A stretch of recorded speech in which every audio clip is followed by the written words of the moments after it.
सांगलीच्या आष्टीमधील strong room बाहेर मविया कार्यकर्त्यांचा राडा, तर मतदानाचा टक्का वाढवल्याचा पवारांच्या एनसीपीचा आरोप।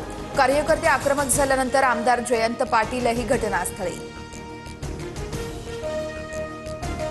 गोंदियातील सालेकसामध्ये ईव्हीएम सोबत छेडछाडीचा आरोप। ईव्हीएम मशीन स्ट्रॉंग रूम मध्ये न नेता तहसील कार्यालयात नेल्यानं आक्षेप। पुन्हा मतदान करण्याची उमेदवारांची मागणी। ईव्हीएम सुरक्षेसाठी 24 तास 2-2 प्रतिनिधी तैनात ठेवा, हरल्यावरती आम्हाला बोलू नका, मुख्यमंत्री फडणवीसांचा विरोधकांना टोला। गद्दारांमध्येच आता बाचाबाची सुरू आहे, त्यांचे लोक त्यांच्यावरच धाडी टाकतायत। उद्धव ठाकरेंची महायुतीवर टीका। राज्य निवडणूक आयोगाची आज सर्व मनपा आयुक्तांसोबत बैठक। पालिका निवडणुकांच्या तयारीसंदर्भात तसेच मतदार याद्यांसंदर्भात बैठक असल्याची माहिती। पुण्यातील मुंढवा जमीन गैरव्यवहार प्रकरणी धारक शीतल तेजवानीला अखेर अटक। पार्थ पवारांच्या मीडिया कंपनीला तेजवानीकडून बेकायदेशीरपणे जमीन विक्री।